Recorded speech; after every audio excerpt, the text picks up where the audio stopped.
Hi, I'm Clare Thompson, and this is my friend, Sam Ewell. He recently wrote a book, Faith Seeking Conviviality. And we're going to talk about the book and about Sam's journey and about my journey in the theme of this festival, which is You Will Be Found. And Sam, I guess my first question to you is, well, in your title of your book, Faith Seeking Convivium, it appears that you were seeking and maybe found something, or maybe something found you. And maybe you would like to just talk about how you were found. Thank you. Thank you, Claire. It's great to be here with you. And that's such a spacious question. And I think the title hit me. I think one thing that I would just say from the start about the book itself, the first version of the book was actually a PhD thesis. So there was very much a sense of discovery and kind of finding out what I discovered in Brazil as a US national, married to a Brazilian, but we also served as missionaries in Brazil from 2003 to 2010. So in that time, one significant aspect of being found that led to the PhD research was being encountered by a man named Ivan Illich. Now, the interesting thing about that encounter is that Ivan Illich died in 2002. So I only discovered him in 2007. So, and this was through another friend named Claudio. We'll probably come back to Claudio. He introduced me to Illich. When I met Claudio 2007, he was writing his master's thesis on Paulo Freire and Ivan Illich. And I'd heard of Paulo Freire, Pedagogy of the Oppressed. And I said, Illich, Ivan Illich. And I said, I know the death of Ivan Illich, Leo Tolstoy. He's like, nope, same name, different guy. This is, and then he told me Illich was a Roman Catholic priest. He wrote a lot of, kind of radical pamphlets in the 50s and 60s. He naturalized as an American. He was from, Dalmatia, which would be sort of Bosnia, Serbia area. So he was Eastern European who naturalized in America. And he also traversed this north-south axis from New York to Puerto Rico and landed in Cuernavaca, Mexico. So Illich, Claudio just started telling me the story about this man, Illich. And he kind of just pulled me in. And he said, I'll send you a link. And the link that he sent me, the first thing I ever read by Illich was a talk that Illich gave in 1968 called To Hell with Good Intentions. Claire, he gave this talk to gap year or kind of short-term missionaries from mostly America, but certainly from North America.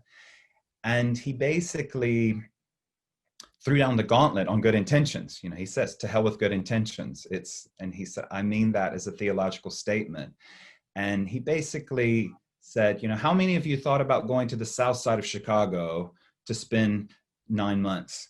And why do you think you can just rock up in Mexico without speaking the language, without knowing the cultural nuances and codes, and think that you're just going to, with your good intentions, make the difference that you want to see? And he ended the talk. He said, I'll never forget this line.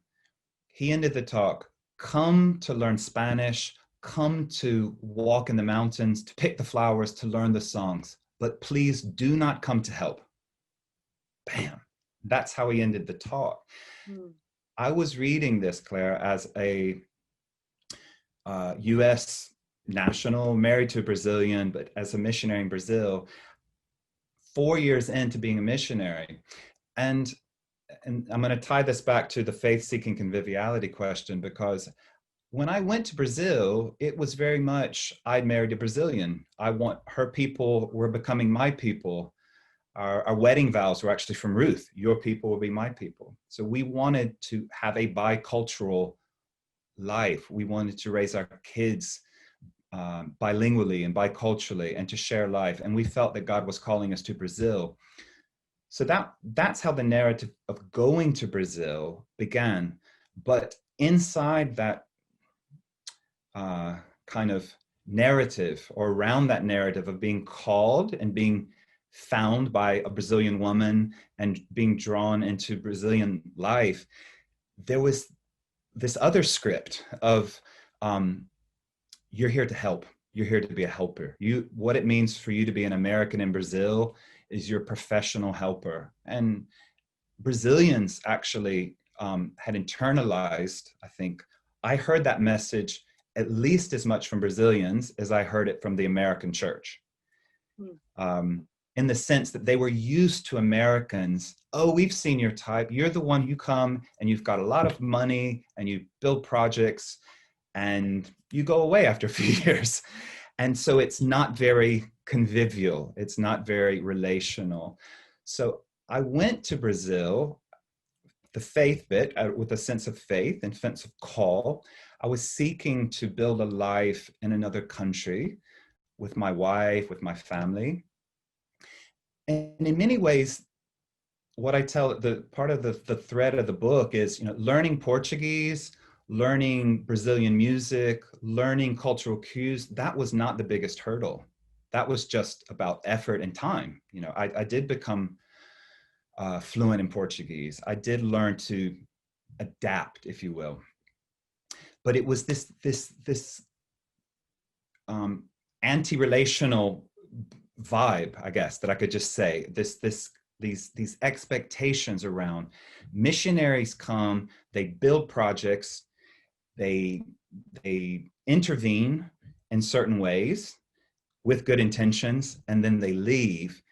It became very difficult for me to build lasting friendships and life together. So the faith seeking conviviality, Claire, conviviality, to put it in common English, just means life together. That's what the Latin root means. So I realized that deep down, when I looked at what Illich showed me, was life together is the soil of sharing faith. And it gave me a kind of a new lens to go back to the Gospels and the story of Scripture and our faith and see this is how Christ comes to us, is in the life together, not in isolation from that, or simply it's not by techniques, it's not just by intervening, and it's certainly not just by good intentions, but it's in being drawn into, being found in a life together. And so after you had that experience in Brazil and you went to the UK and in the University of Birmingham, and you live in Birmingham now, and you have a couple initiatives and things that you're working in where you're doing this very thing. Maybe you want to comment about your eat, make, play, and companions for hope, and how this response is playing out in your life right now. Yeah, that's good. Yeah, Companions for Hope is I would call it a hybrid. As on the one hand, it's a Christian community development charity. So there's a legal structure. It's what you call a 501c3 in the States, or an NGO. Here we'd call it a charity. But it's also what I would call, going back to Latin American theology, it's a base community. It's an ecumenical based community. So the members, we belong to different expressions of church or different Christian traditions. I live across the street from the Anglican parish church. My Catholic parish church is a 10-minute walk that way, and some people belong to Baptist church. But what we have in common is this desire. One of the strap lines that we used is cultivating abundant community from the ground up.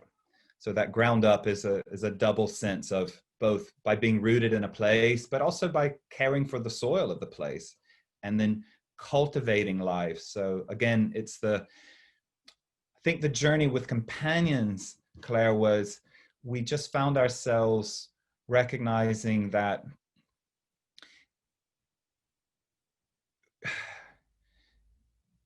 to go back to the edge effect, I think one really significant edge that needs tending is gathered church and our relationships outside of gathered church. So by, when we gather for Mass, that's a really important devotional, liturgical, and sacramental moment. But the Mass always ends, go forth, the Mass is ended, and you're sent forth from that table to be the body of Christ in the world. And Pope Francis talks about, dreaming of a church that goes forth, that is sent forth. To the fringes. To the fringes, to the edges, the edge again. So I guess Companions has really been an experiment. Even though we don't have the same ecclesiology, what we share in common is we want to be the body of Christ in our neighborhood. We want to be that body that's animated and living out our faith. And so gathering in our churches or our institutional forms of church is important, but also gathering in gardens and gathering in one thing that we did that I think would give you a flavor for it was we created something called Neighbor Nights. Now this was 2016. We moved to the neighborhood a month after the Brexit referendum happened. So that was in 2016. The referendum happened. So it was a kind of high tension, a lot of just really tense time in the UK, particularly against immigrant groups, right? And people that didn't self-identify, couldn't as British. Now, as Americans, we kind of got a free pass in all of that. I mean, we didn't receive hate messages directly, but our neighborhood has a high concentration of immigrant population. So we began to pray about what would it look like to gather with our neighbors. And the phrase that came out of it was, what would it mean to be neighbors on purpose? I think this was the kind of hook. We said, if we live in Summerfield, this parish, or Gillett Road, my street, we're neighbors by accident. That just means we happen to live on the same street. But what would it mean to be neighbors on purpose? Because as Christians, if we can be neighbors on purpose, then we're going to be in a position to love our neighbors, to obey that commandment and to live out that commandment more fully.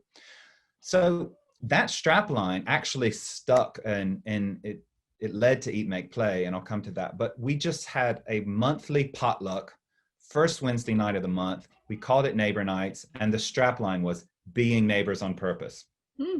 And at the meal, we just had everyone brought their dish and their featured dish, and we would take Brazilian beans and rice, or my Ghanaian friend, Mustafa, actually, I'm wearing this shirt because my Ghanaian neighbor, can you see this? Nice, yeah. Sorry, he's actually from the Gambia, not Ghana, but the Gambia. But Mustafa came, we became friends at Neighbor Nights. And then he gave this to me for my birthday. And we have a moment after we eat, Claire, where everyone just, it's kind of like this village well moment where everyone just says what they're passionate about and what they would like help with. So it's just a space for people to say, hey, we're doing a litter pick on Saturday and we'd like, we're going to meet at this point. Or we might say, we're doing a community garden here. And so the point is, they're Christians there, and we're there as Christians, but we're sharing our life. It's a convivial space, to go back to conviviality. It's a space that's not controlled. Yeah. And it's not a project. It's simply a rhythm. I think that's the point. It's not Neighbor Nights is a rhythm that allows us to be neighbors on purpose, and then in a sense to discover or find out what is it that we share in common as neighbors in this place. And so it allows movement then of something new to spring out, and so then different things happened, right? Like eat. That's right. Yeah. And one thing that happened, flashback to, it would have been 2018, I think we had 27 in a row until COVID hit. And then we've gone to virtual neighbor nights, which is for the last 6 months. But we, about a year into neighbor nights, so 2018, part of my paid work was, I was a community connector, and it was, I was actually paid to do an asset map of our area. And where we live, it's called Edgbaston Reservoir, this body of water, and there's a green space beside it. And to cut a long story short, we got the charity who owns that field or green space to come to neighbor nights. And he said that field was known in the neighborhood as the playing field. Everyone called it the playing field. And so we found out Birmingham Settlement, this charity, owns the playing field. We met the CEO, a lovely man named Martin, and Martin said, there's a covenant on this field for community purpose, which is a technical British thing. It's like a covenant on the land for community. So we can't develop it, and we want to reboot it as a community space. He said, I really need to be in front of residents. We need to meet people. And I said, okay, I can work with you on that. Why don't you come to neighbor nights? And we had the record crowd. I think 76 people came that night, which feels like a lifetime ago that we had 76 people in a room. But yes, what happened was, in neighbor nights, we agreed almost spontaneously. He said, well, why don't we do something on the field just to big it up? And we have a community event. So I helped coordinate that with some other neighbors. And that event was called Eat, Make, Play. Okay.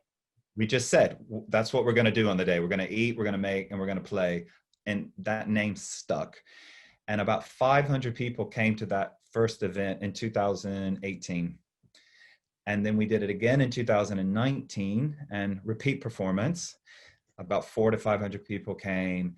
And we did some community research. And what came out of that is people said, we want this place, B16 is our postcode. We want B16 to be a place where what we do on this annual event is happening every day, where we're eating together, we're learning to cook together, we're mending things together, we're making things, we're enjoying life together. And I'm sitting here going, this is so profound, because it's, on the one hand, it's very much the convivial antidote to just, in the moment in Britain right now, Claire, is that you have, I guess it's this kind of institutional dependence. You know, people are, what you have is, you have benefits or services being provided, and they have their place. But there's not a lot of relational glue. There's, you know, beyond, if someone's benefit payment is stopped, or they can't get on the benefit payment because they're an immigrant and they fall through the cracks. It's, what does support look like? What does friendship look like? So being able to eat together, make things together, share your music, culture, all these things become not a solution to everyone's problems, but it creates a kind of relational buffer, a space where people can find one another. And that's what Eat, Make, Play really has become. It's, and also I would say it's significant. Eat, Make, Play is a civic organization. So it's not a Catholic charity. It's a co-op. It's a community co-op. But interestingly, even though one of my co-directors is not Christian, we talk openly about the throwaway culture, which Pope Francis describes in Laudato Si.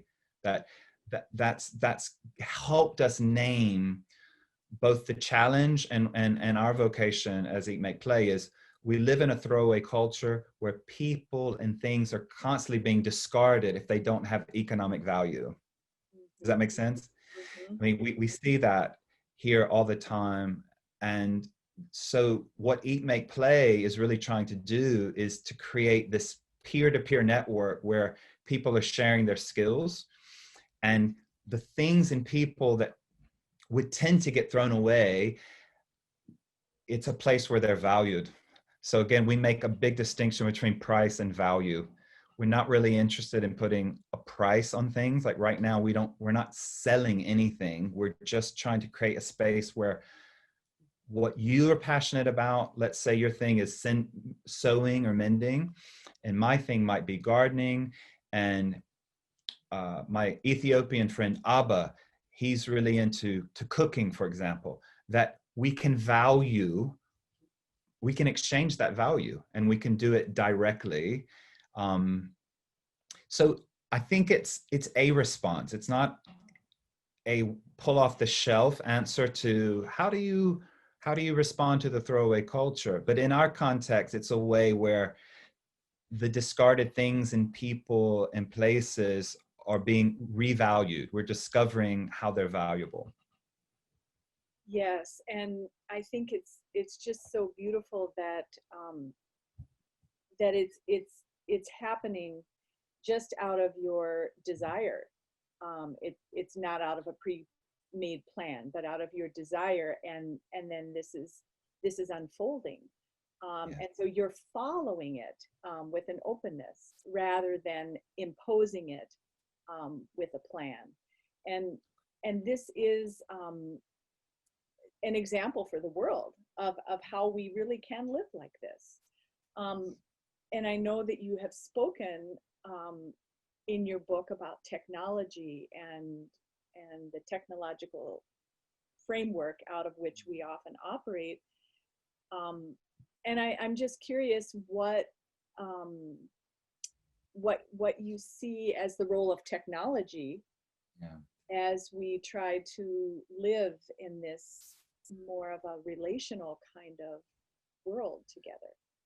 Yes, I think there's two things that occur to me, and it's paradoxical because we're talking to one another and connecting because of a digital platform.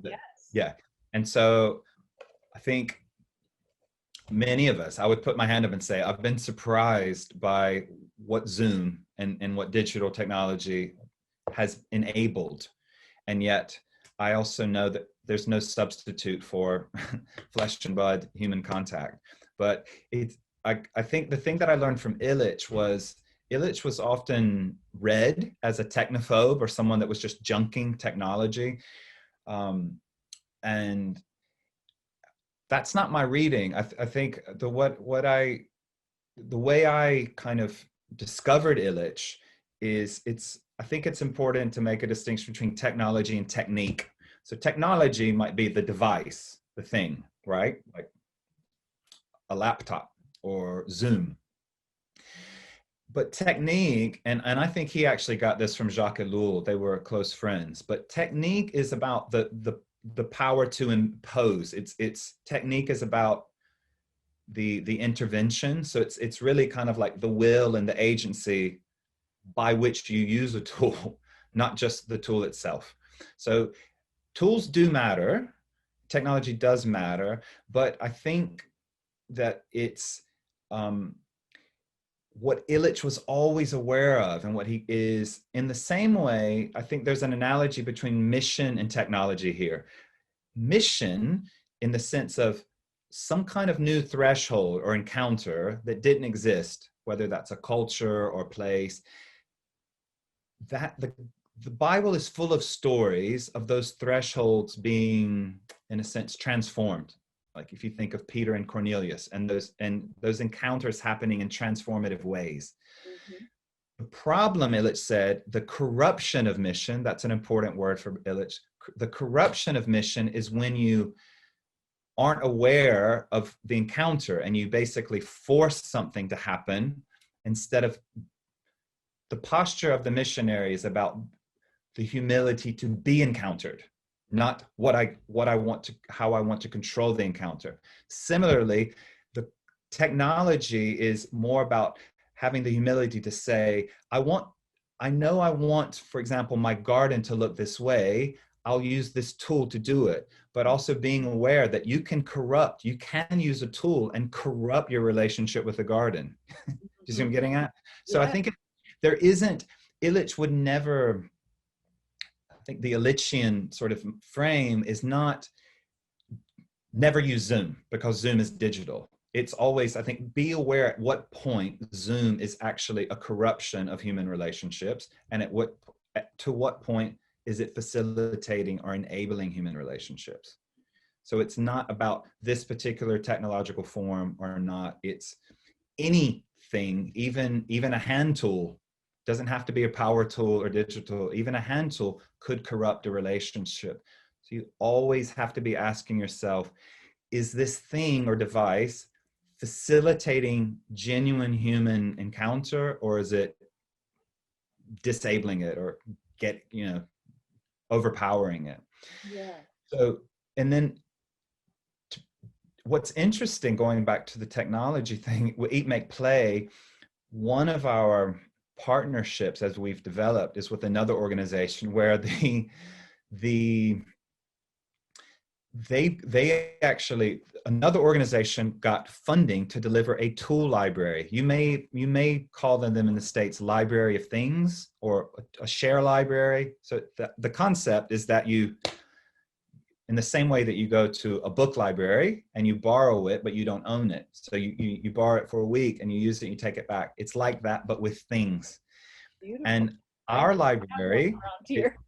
yeah, well, it's a great concept. And it, I mean, there are lots of reasons for doing it. And partly it's because people own a lot of things that they only use twice a year. And what if we had a communal collection? You don't have to own a power washer or a lawnmower. You just need to have access to it, right? Mm-hmm. So the tool, like, what's interesting is 90% of our share library are tools. They're drills, power washers, these kinds of things. And what we've discovered is it's not the tool that people want. I mean, what they want is the shared activity that the tool enables. They want the relationship that the tool enables. So it's not I just want to borrow a drill. It's, I'm building a deck and I need 3 people to do it with me on a Saturday afternoon. Or I'm planting a garden. I don't just need a potato fork. Can we have a work day together? And it's just really interesting to observe how, on the one hand, having that share library of tools can be invitational. It can actually create relationships. Mm-hmm. But if all we had were tools, I don't think people would come through the door. They're coming through the door because they found that at Eat, Make, Play, they're literally finding life together. They're finding, here's a network of people that if I put out a text on the group chat, or if I put up a notice on the, I will have people doing things with me, and having something meaningful to do and someone to do it with it's powerful. It's like a modern version of what the old, maybe agrarian life used to be, with the neighbors and sharing, and even my husband, they shared their saw to saw up each other's lumber back when he was growing up, but with urbanization, we've lost this, so this whole and this interesting need to be connected with the land as part of this relational aspect is very interesting, and certainly that's been part of my journey as well. But I did have one more question for you, and then I just wanted to share a little bit of how my journey relates. And Please. That is how, you talk about this corruption that can happen. Yeah. And I'm aware every day that I could do that. I can be corrupting the tools and the things in my life. What is it that keeps one mm-hmm. open to relationship every day, to the new encounter, to that need, to always be looking with that openness and simplicity, rather than this is what I'm going to do today and I'm going to take charge? That is such a good question. And I think partly by personality, I'm a starter, and I have a lot of energy to start new things. That's just the pattern in my own life. And I think going back to that narrative around being American and missionary, I don't even know that it's conscious a lot of the time, that you're just, there is this almost like this wave behind you of get things done, like start something, do something, make something happen. It's hard to name. You just kind of catch yourself going, oh, I did it again. And there's nothing wrong with catalyzing or starting new things. I think part of it is building in just different habits or additional habits. The one thing that's helped me, Claire, and this isn't a particularly spiritual thing, but it can be a spiritual discipline. But I did a permaculture course in 2017, and the first principle of permaculture is to observe, to notice, right? Yeah. And I laughed out loud when I remember being in the course and they were talking about observe, and ideally you would have a year in a new garden space if it's a land-based design, because permaculture is it's really about designing relationships and beneficial relationships. And they said, ideally you want a year, and because it's all about observation. And I laughed, and the instructor said, why are you laughing? I said, no, I'm just caught myself, and I'm touched, because in my tradition, in the biblical narrative, when God put humanity in the garden, and to care for it, that Genesis 2:15, I don't know a lot of Hebrew, but I do know that the avad, A-V-A-D, is to serve, or to, and then shamar, the other verb, S-H-A-M-A-R, is to observe or to keep, like you shamar the commandments. You shamar, to keep the commandments, you guard it. But observe is another verb. And I said, I'm laughing because it's the first commandment that God gives to humans, is to observe, in the sense of notice, keep it, guard it, observe it. And I think, again, it becomes that command, and can become, I think, a kind of discipline to God, what's in front of me? As an example, where Eat, Make, Play has this shop, this community space and library, they're planters outside. They're brick planters. They're not going anywhere. But they didn't have any plants in them. And probably the second day that we started shop fitting and preparing the space, I said to one of my colleagues, ooh, definitely going to have a garden, to bring those planters back to life. So that's me doing the catalytic thing. But and maybe a few years ago, I would have just done it. But what was really beautiful this time around, Claire, is that 2 months of shop fitting from January to March. Also, we weren't going to plant the planters in January, but those 2 months allowed me to meet Raymond and Abba. Raymond is white British and lives around the corner, and Abba is Ethiopian. And they didn't know each other. They became friends in the shop at Eat, Make, Play. And we did the planter together, the three of us. And I knew that something was really special when, we had a lot of fun, and it was that kind of work day, and we did it together, and a few other people came. But I knew something really special was happening when Ray came back the next day with a watering can and said, I got to water the babies. I got to take care of the babies. And caring for something together. That's so beautiful. It was. And no, they're his babies. And I'm proud of those planters, but I don't think I'm nearly as proud as Ray is of those planters. They're his babies. So I guess that's just an example of it's not about sitting on your hands and not doing anything or charging. I think God does call us to observe and respond. And I guess that's another key word is, I guess the best way I can say it is, the corruption is when you're giving an answer and no one's asking a question.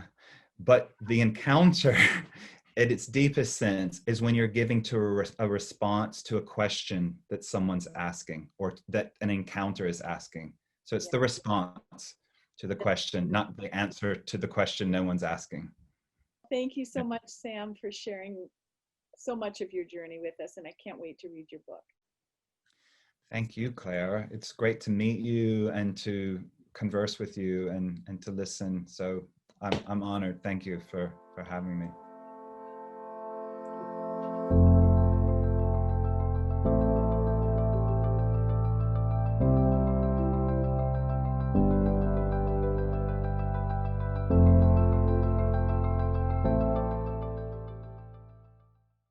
Hi, everyone. I'm Joshua Stansel. I want to welcome you once again to the Festival of Friendship. Our theme this year, for those of you who are joining us for the first time, is You Will Be Found. As a theme, that's great, but it sort of begs the question, well, then what? Okay, so I'm found, but how do I respond to that? And so that is the theme of our discussion today. Salvatore Snaiderbaur, who is a good friend of mine, I've known him for several years now. He is the founder of One City Mission, an outreach to homeless people and street people in New York City. Salvo, great to meet you. Great to see you again. Hi, Joshua. Good to see you today. Thanks for joining us. I want, if possible, I'd like to start with something from your website. It's your mission statement. And if I can just read it here. It says, "We are a street mission of hope and friendship for beggars, street vendors, storekeepers, and commuters. We are one desire of fulfillment. We are sojourners with one destination, beggars for meaning, co-responsible for a more human coexistence. We live in one city where the rich and the poor need each other as constant reminders that we were made by the same hand, and that only through a human presence is it possible to discover the true answer to the needs of the heart. It is not us and them, it's just us, that we may all be one, as it is with the one who created us." Can you tell us a little bit about what was the inspiration for, I mean, that's a pretty powerful mission statement there. What, can you unpack that for us? It happens with a discovery. I spent one semester abroad with my students. I used to be a college professor. So during that semester abroad, I went from Atchison, Kansas, where I used to live in a small college town with 10,000 people and a little bit more than 2,000 students, through Florence. And we had our campus a little bit out of the city. And I was going back and forth every day to the city by bus. And I always lived in big cities, but going back and taking the bus every day was new to me after 9 years in Atchison, Kansas. And the discovery was that there was a life on the street that was full of expectation, anger, joy, relationship, beauty, needs. And so the mission started as a first discovery as the value of the life that we shared together as commuters, very basically. And then I had some encounters in Florence, and also going back to New York after almost a year. By the very beginning, I rediscovered another level of need, that was the need of the homeless in New York City. With a level of human degradation that I did not have experienced before. So the mission starts acknowledging this need, but also this unity, because in a way, even if we are not homeless or if we are not in a degraded situation, we all have a desire for something real and a level of poverty and dissatisfaction that is common to us. So little by little, this became more organized. More people joined me in visiting the homeless, and we decided to have a structure and start the mission as One City Mission, just to also honor the fact that we acknowledge these needs in a serious way, and at the point that we create a structure around it. I don't know if this answers your question. Sure, sure. So this started as among friends, basically. It started with me in Florence. Then when I came here, I started following other people who were involved with the homeless, particularly the Franciscans of the Renewal.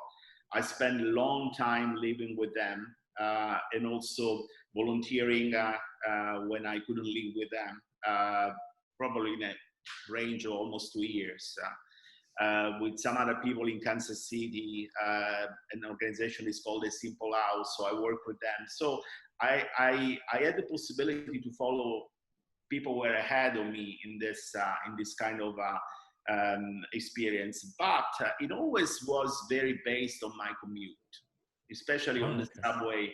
On the subway in New York City, there is almost like an individual level of the mission that I maintain, which is very handy about these times where we cannot go together very often for the COVID, and we'll go back on this. But so there is an individual dimension where you are there, available or not, in relationship with the other, and then other people joined. And when we became more intentional in going to visit the people, and so I had 2 friends here in New York, I had Martha, who joined me from, I would say, day one when we started that, and we arrived at the point to have almost 40 volunteers that helped the mission in a stable way. So, and then also there is a BC before COVID, and we don't know what's going to happen after COVID. But before COVID, there is a group that goes in Wall Street, has a stability of presence there every week. I would say every day, because they work there. They are involved with the homeless in the financial district. And there is another team that goes around Penn Station in a stable way. And also there is a group around Grand Central. So those are the 3 areas where we go. And so the CDS, now is a friendship among the volunteers, but also some of the people that we had met on the street have joined us as volunteers. And so now they are in other part of the countries, and they continue their work. I think about, I don't want to embarrass anybody, but some of the people who are homeless now help the mission in their own way where they are, even outside of New York City. Yes. Wow. Now you mentioned the word friendship, and in your mission statement, this is even a reference to your relationship with the street people, with the homeless.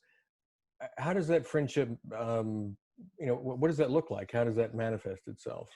Friendship, we live a friendship when we are peer. So when we look at each other, we consider each other, and no one is in a superior position. So when I am with a friend, I always offer hospitality.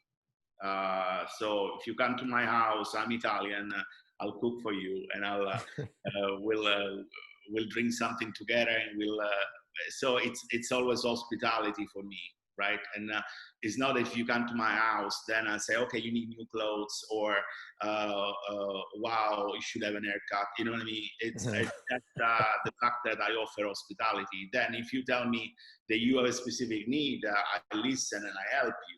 But it's a position when I don't go to see you to help you, but to visit you. Like when you go to visit a friend, you bring a bottle of wine. So it's the same thing. So I don't bring wine on the street, but it's a way to just honor this friendship. And then, in some cases, it's just occasional. I had some of the most beautiful conversation with people that I haven't seen ever since, that we met once, and then we lost track of each other, and it was on the subway through the Bronx.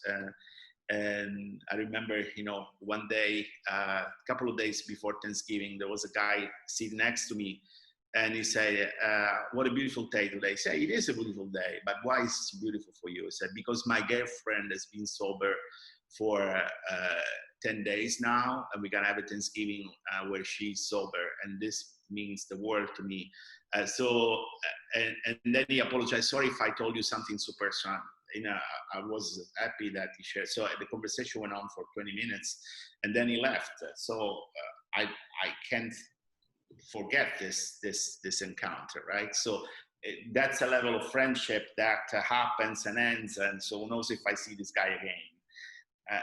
But then there is a level of friendship where some friends ask to be helped with their health, for instance. So that becomes also accompanying them through something where they need help, or sometimes they disappear. because they don't want to remember their past as homeless, or because maybe they are afraid that or embarrassed because their addiction became worse. So it is always very human. There is never an agenda. And really, I stress very much with the volunteers that we are not going to visit them because they need help, and we always help when they ask for help. So that's the style. Otherwise, from friendship, we become providers, and we don't want to do that, right? So Pope Francis always says that we're not social workers. Actually, we are not social workers in One City Mission. Even if, I respect that organization that do that kind of work. Actually, we relied on our organization for many things, but this is not our spirit and what we like to do. On a purely practical level, what are you providing them? Is this food? Is this clothes? Is it all of that? It depends on. Generally, it's always food. It depends on also on the team. Like my team, we have been going outside of the shelter at least once a week, and we have provided a warm meal or a cold meal in the summer, and clothes and water and drinks. So that's what we do, and that's the gathering of 40 people generally once a week. So we feed 40 people, and over the same place at the same time, the same day of the week. And if sometimes they ask us something specific, we provide that. So we buy it, we beg for it, we give it. And now, of course, this is not possible anymore because the shelters have reduced the numbers. So there is no lineup outside of the shelters where we used to go. So we cannot do that anymore. So, but that's what we do, generally speaking. Or during the pandemic, since I also was by myself, continuing with the same numbers almost, I relied very much on other soup kitchens, food pantries. So I was collecting through the system, also the city, and I was delivering sack lunches or dinners. So that's what we generally do. But there is the idea that we prefer, when we can, to cook something in your house as a hospitality gesture, the way you know how to cook, and you bring that it was just made. And that's kind of a signature component of the way we express hospitality. For those who would like to support your work, how can they go about doing that? Supporting the work, first of all, is always about telling the story. I think that's the most important things, because we would like, so thank you for inviting me, because you gave me the possibility to tell the story. But the most important thing is to let people know that it doesn't have to be the way it is, with indifference, with despise, with avoiding the other because we don't know if it's true or not, to give money or not. So, I don't give money to anyone, because in the moment in which I give money, I become superior and provider. And that gives me the freedom of not having the problem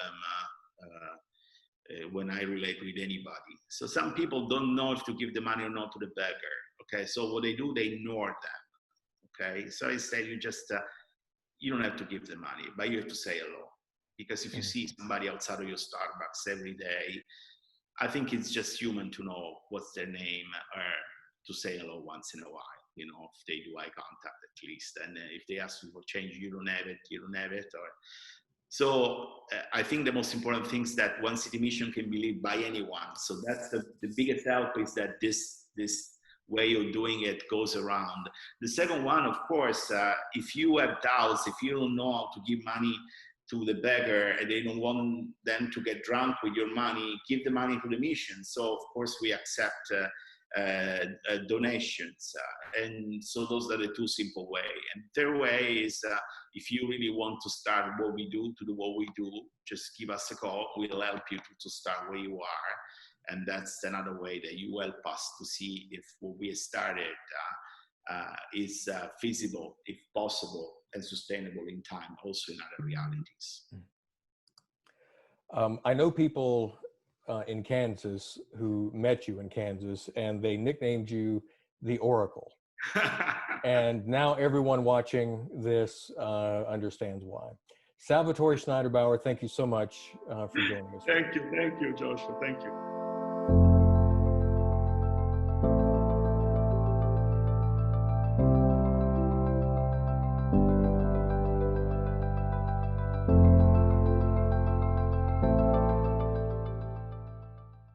Hi, my name is Kate Marshall, and I am the facilitator of House of Hagar Catholic Worker.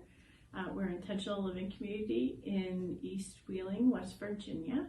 I was actually found along my faith journey, and I could say I'm constantly being found through my growing relationship with God and being called to create the House of Hagar Catholic Worker. Initially, I was a convert to Catholicism. And very quickly after becoming Catholic, I realized I had a vocation, but I wasn't sure what it was.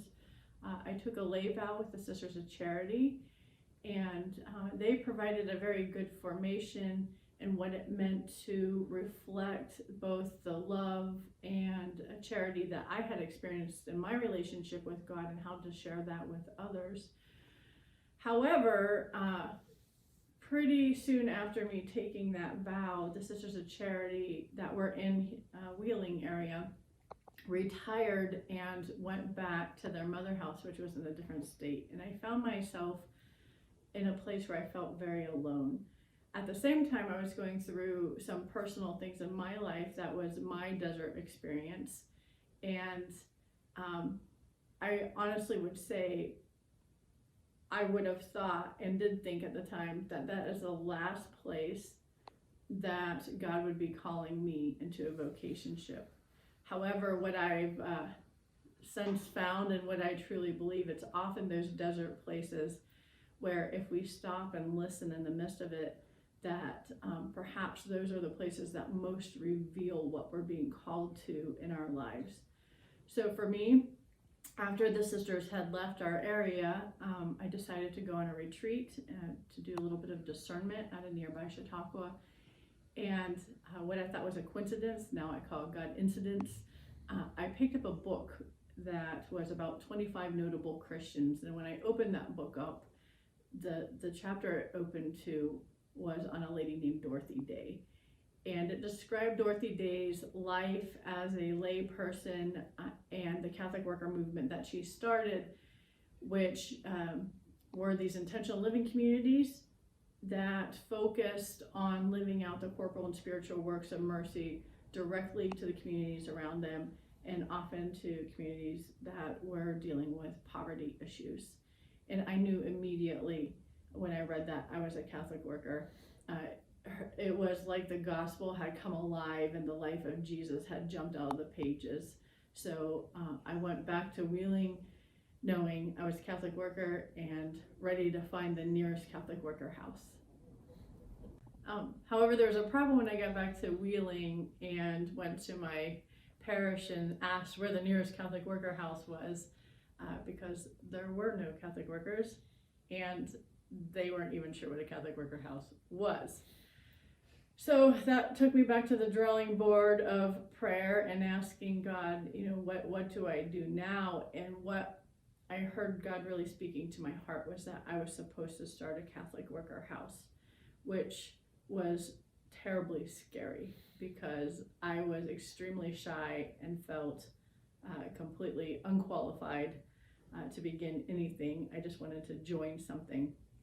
However, the more I sat with it, the more I kept hearing God say, you're supposed to start a Catholic worker house in Wheeling, West Virginia. So I found God calling us to start the House of Hagar Catholic Worker in East Wheeling, which is a community that is in the urban core of Wheeling. And it's an area that is rich in history, color, but also trauma.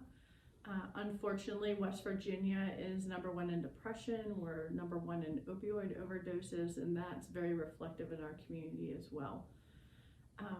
So in Catholic worker tradition, when we moved here, we didn't just come into the neighborhood and tell it what we were going to do or what we were going to be. We took up the Catholic worker tradition of listening to the people, listening to the Holy Spirit, and trying to really discern what we were being called to be. And what became very clear, at least in my heart, was that we were being called to be a house of hospitality that would welcome all individuals in our community into the inclusive love of God.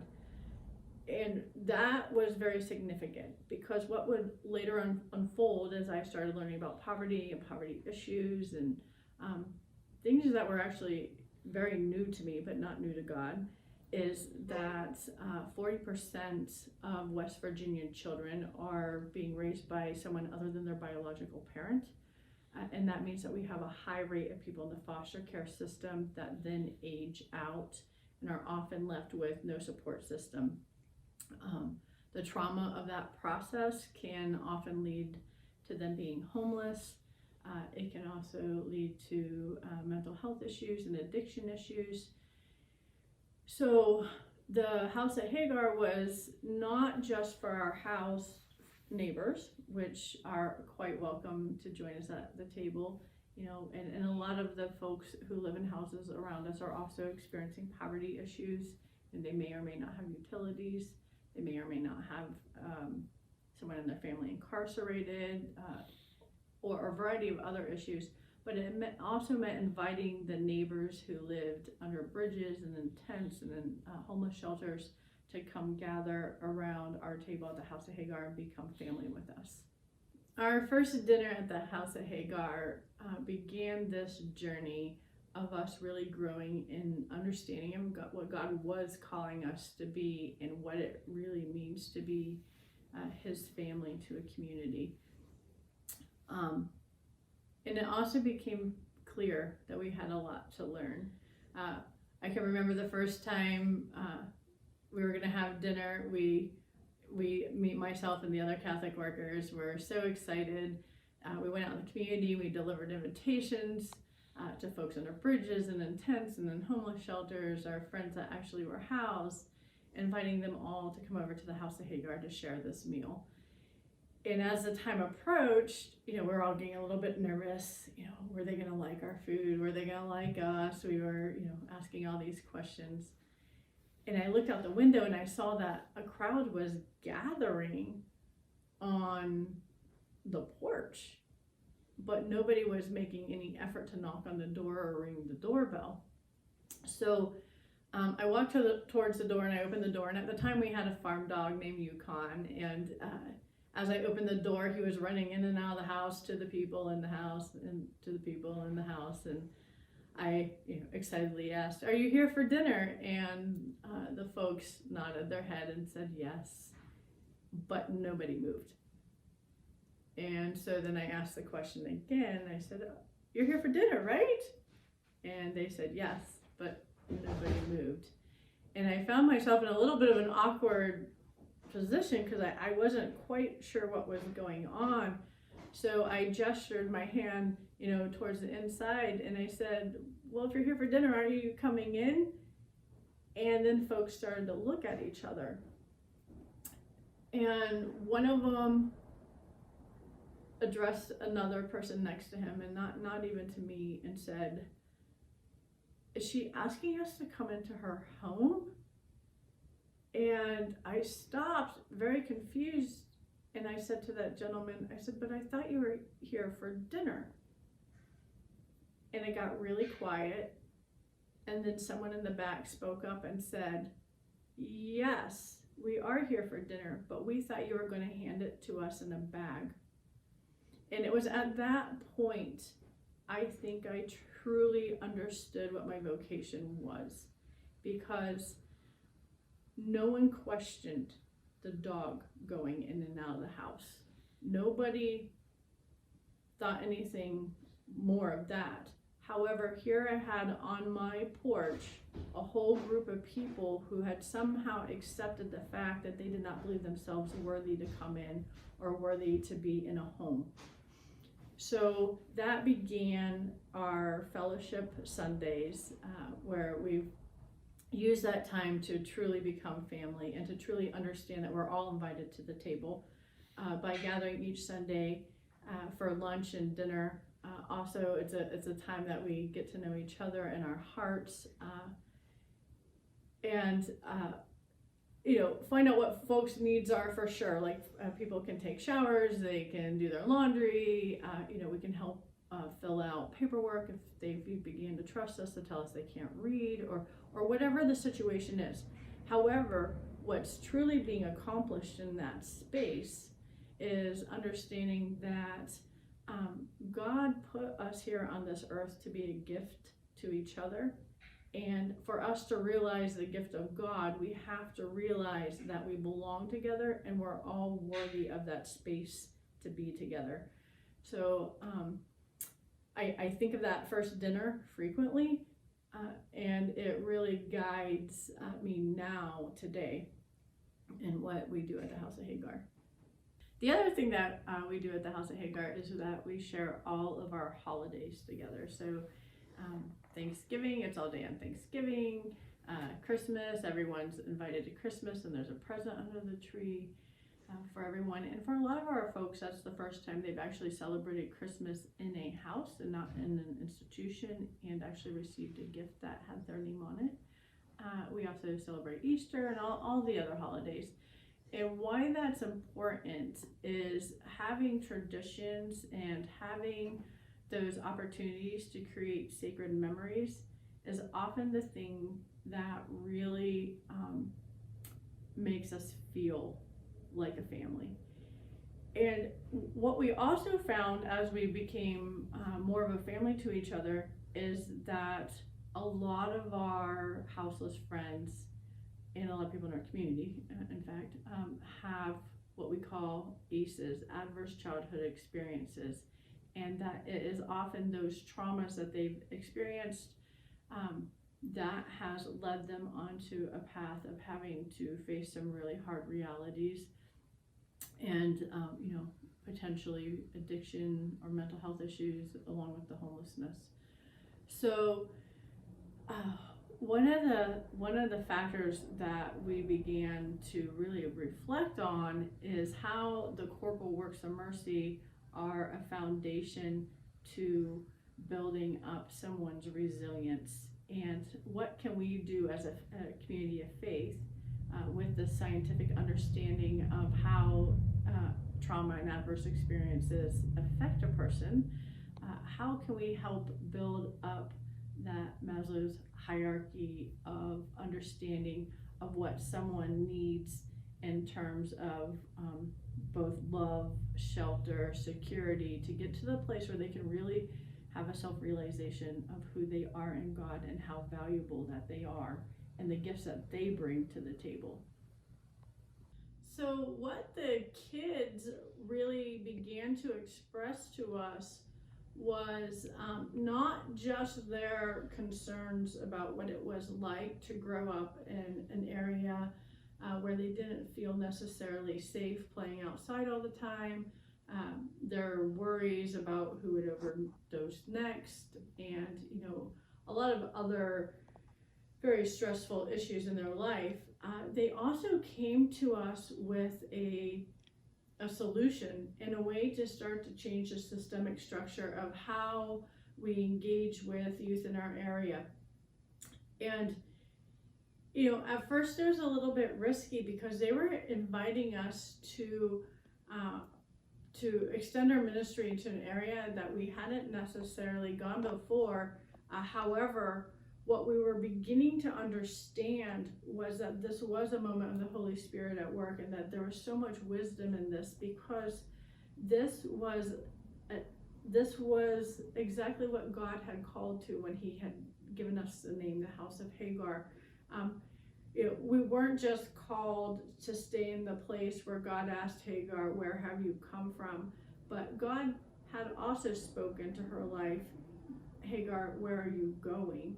And that we needed to really start to visit that question in the way we engage with children and the way we engage with adults. So in terms of the youth, that meant helping and supporting their beautiful idea to create something called the Fundraiser Urban Mobile Playground. It's a big yellow truck that drives around to at-risk communities and creates trauma-informed safe play spaces. It also meant, when COVID hit our community, how we were going to address when our friends didn't have access to indoor spaces, and a lot of our community services had to shutter their doors for safety reasons, so there weren't access to showers or bathrooms, and a lot of other just items that they generally need to ask our people, what are we going to do about this, and how are we going to solve this problem together? And from there, we created a hygiene station under an overpass where currently right now, we offer showers, hand washing stations, porta potties, a laundry service, access to clothing and other camp supplies, as well as we were able to rally together a lot of our folks at the homeless camps and shelters to start to provide a trash service to the area encampments, as well as really strengthen some of our other programs like Street Moms that spread motherly love to the campsites and shelters, and to also start really looking at how then do we bring, in COVID and out of COVID, all this together to create a stronger community that has the ability to express itself, to heal itself, and to walk with God into that future that we know He's calling us to. So that brings us to our most current and exciting project called the Mother Jones Center for Resilient Community House, where I'm actually talking to you from today. And I think what impresses my heart and what I'm just so grateful to God for is that name House of Hagar that made so much sense all those years ago makes even more sense to us today, because I understand, just like in Hagar's story, there are these places to be found, and there are these places where sometimes we have to face the hardship of what's going on in our life to actually have that experience of being found. But if we sit with it and we let the divine encounter happen in those spaces, it also invites us into a future that is sacred and something that's probably beyond our expectations, because it comes not just out of our imaginations, but God as well. And I just, I'm so grateful for that.